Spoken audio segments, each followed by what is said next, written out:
क्यों अमेरिका में Kinder Joy लेकर जाने पर आपको सीधा जेल भेज दिया जाता है? क्यों सिंगापुर में आपको सिर्फ चिंगम चबाने पर 74 लाख रुपए देने पड़ सकते हैं? और क्या कोलगेट को फॉरेन में टॉयलेट साफ करने के लिए यूज किया जाता है? सच्चाई आपको चौंका देगी। ऐसे और भी कई चीजें हैं जो इंडिया में तो लीगल है लेकिन फॉरेन में इलीगल है। तो जानने के लिए बने रहना वीडियो के एंड तक। तो चलिए शुरू करते हैं।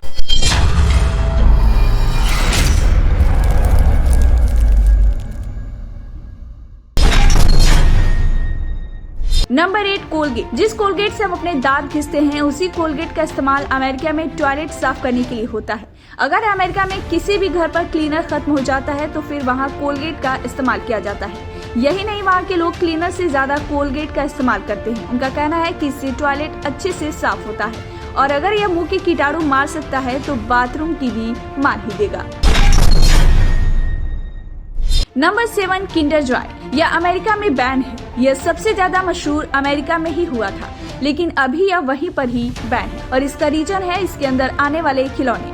ऐसे तो किंडर जॉय के खिलौने अच्छे होते हैं लेकिन अमेरिका की एक औरत ने कंप्लेन की कि अगर बच्चे इसे खाएंगे तो यह उनके गले में भी अटक सकता है और साथ ही इससे बच्चों की जान तक जा सकती है और इसीलिए अमेरिका ने किंडर जॉय को बैन कर दिया।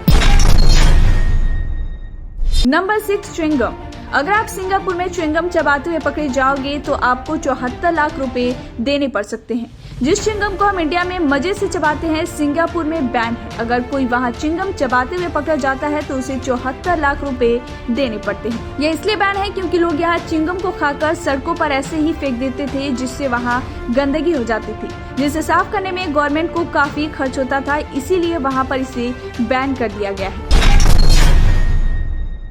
नंबर 5, समोसा।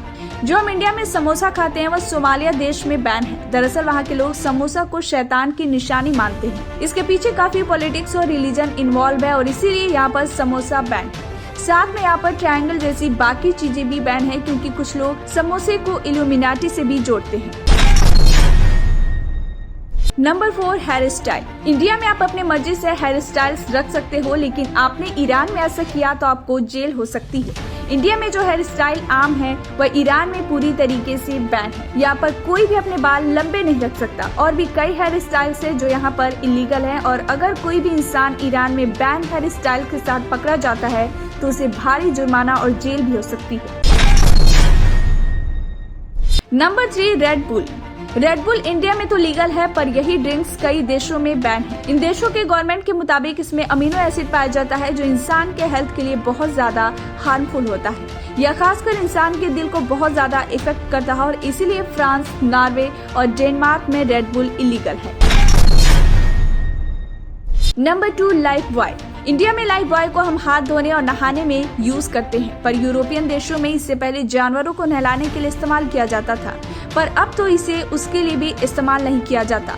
लाइफ बॉय पर अच्छे से रिसर्च की गई तो पता चला यह साबुन इंसान के साथ साथ जानवरों की स्किन को भी काफी नुकसान पहुंचाता है। इसीलिए अब यहाँ लाइफ बॉय साबुन बैन कर दिया गया है और इसीलिए अब इन देशों में लाइफ बॉय से नहाना क्राइम बन चुका है।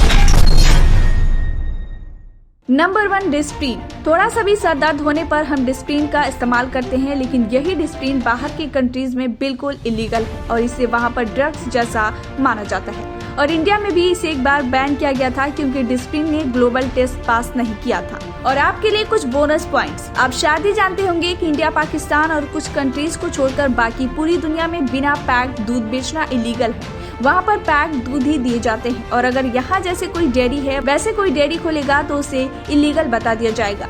उन्हें दूध बेचने के लिए कई लीगल पेपर्स करने पड़ेंगे क्योंकि बाहर के लोगों का मानना है कि अनपेस्टराइज्ड दूध बेचने वाले दूध में कुछ भी मिलावट डाल सकते हैं जिससे बहुत बीमारियां भी फैल सकती हैं। इसीलिए वहाँ पर अमूल जैसी मिल्क कंपनी ही दूध बेचते हैं। और अगर आप इंडिया में होमवर्क नहीं करते या सही से पढ़कर नहीं आते तो टीचर मार लगाती है लेकिन यही मार इंडिया के बाहर बैन है। भारत में भी बच्चों को ज्यादा मारना पूरी तरीके से बैन है लेकिन थोड़ा बहुत चलता है पर वही बाहर के टीचर अगर बच्चों को थोड़ा सा भी हाथ लगाएंगे तो बच्चों के पेरेंट्स उन पर केस कर सकते हैं और यहाँ तो हमारे ही पेरेंट्स बोलते हैं कि अगर पढ़ाई ना करे तो जमकर इसकी कुटाई करें। वीडियो खत्म होने से पहले आपको पता होगा कि इंडिया में ओमिक्रॉन धीरे धीरे कैसे बढ़ रहा है तो इसीलिए आपका और अपने अपनों का बहुत ख्याल रखिएगा और कोविड-19 के सभी प्रिकॉशंस को फॉलो करिएगा। दोस्तों अगर वीडियो पसंद आई हो तो इसे लाइक करें, अपने दोस्तों में शेयर करें। ऐसी और भी इंटरेस्टिंग वीडियोस के लिए चैनल को सब्सक्राइब करें, साथ ही बेल आइकन को भी जरूर दबाएं।